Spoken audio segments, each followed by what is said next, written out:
காங்கிரஸ் தலைவர் ராகுல் காந்தி முன்னாள் மத்திய அமைச்சர் ப. சிதம்பரத்துடன் கலந்து பேசி சிவகங்கை தொகுதி வேட்பாளர் அறிவிப்பார் என்று தமிழக காங்கிரஸ் தலைவர் கே.எஸ். அழகிரி தெரிவித்துள்ளார்.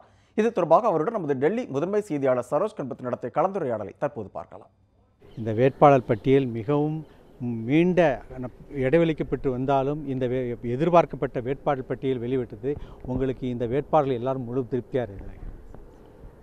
எங்களுடைய முழு திருப்தி இருக்கிறது. எல்லோரும் தகுதியான வேட்பாளர்கள், வெற்றி பெறக்கூடிய வேட்பாளர்கள், காங்கிரஸ் இயக்கத்திற்காக உழைத்தவர்கள். அதனால் நாங்கள் மிகவும் மகிழ்ச்சி அடைகிறோம்.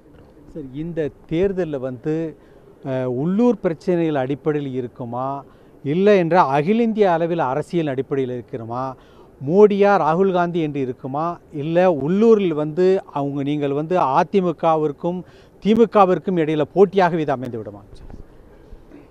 தேர்தல் என்று வந்தால் எல்லா விஷயங்களும் பரிசீலிக்கப்படும், எல்லா விஷயங்களும் பேசப்படும். ராகுல் மோடி என்பதும் வரும், அதிமுகவினுடைய தவறுகளும் வரும், எங்களுடைய அணியினுடைய சாதனைகளும் வரும், எல்லாம் கலந்து தான் வரும்.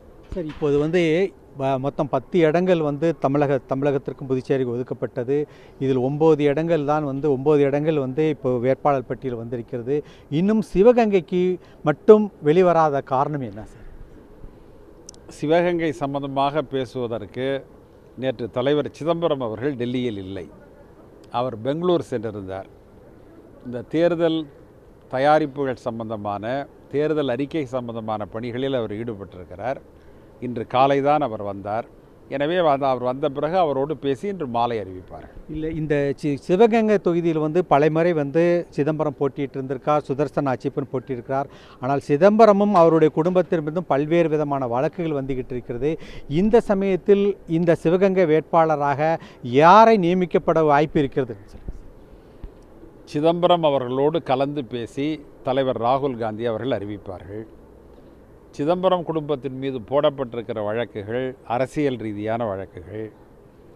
சிபிஐ நீதிமன்றமே இதற்கான ஆதாரத்தை கொடுங்கள் என்று கேட்டுக்கூட இதுவரை சிபிஐயால் எந்த ஆதாரத்தையும் கொடுக்க முடியவில்லை.